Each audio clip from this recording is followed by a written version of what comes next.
Hi, I'm just back from seeing Another Round, the Oscar-nominated and BAFTA-nominated, BAFTA-winning film from Thomas Vinterberg, which he co-wrote based on an unproduced play.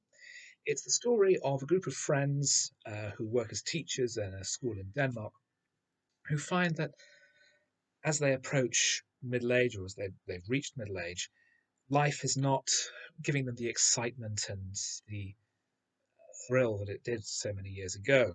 And one of them mentions that he saw a study that suggests that people actually have a blood alcohol deficiency, that people function much better with a blood alcohol level of 0.05%. Not enough to be drunk and not enough to put them over the drink driving limit, but enough to get a bit of a buzz to make them relax more, be more confident, more creative. So the group decide to take this as a challenge for an experiment. They will try and maintain a blood alcohol level of 0.05% all day while they're at work. And soon things start to work out well for them. They become more energetic, more creative in their teaching, more energized and more enthusiastic about life in general. But as time goes on and they try to push the experiment further, um, it starts to have a deleterious effect on some of them.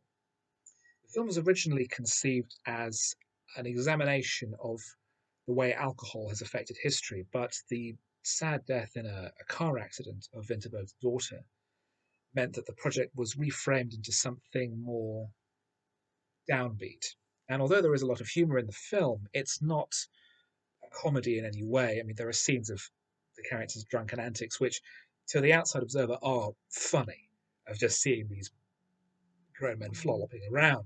But within the scene, one can understand why other people, like in the supermarket or at the bar where they're holding court, are concerned and upset at these drunks causing difficulty for them.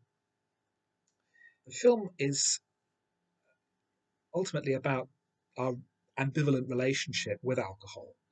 That yes, it can unlock that confidence and that exuberance and that creativity that we sometimes lack. I mean, not for nothing does the phrase Dutch courage come into it, the film being a Dutch co-production, in fact. But the long-term effects of alcohol are also dwelt on. One character slides inexorably into dependency and addiction, where the others later regard alcohol as something frightening and a threat. Ultimately, the film takes the attitude that alcohol can be both these things. It can be a positive and negative influence, and that it's up to the user to find their own level and to police themselves rather than use the fig leaf of some kind of social experiment to exploit their own indulgences. Mads Mikkelsen is the lead character, a history teacher who finds his talent for teaching reawakened, I think is absolutely superb. And I was very surprised to read that all of the drunk scenes were performed completely stone cold sober. The actors all are uh, social drinkers, but simply studied the way drunks behave on internet videos to get a sense of how they should behave. So all the drunk performances are very impressive and technically highly accomplished. I thought the script was very well written, very naturalistic. There's an interesting choice of having no musical score. There are some songs on the soundtrack, but they're usually played within scenes. And there are two songs playing over the end credits that have featured within scenes earlier in the film.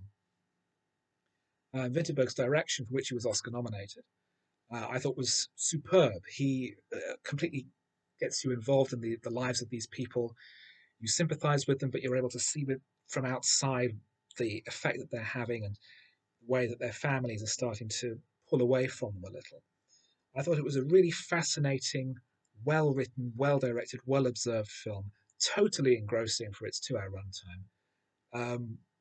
By turns funny and tragic. Um, it doesn't come up with any easy answers, but asks you further questions about your relationship with alcohol.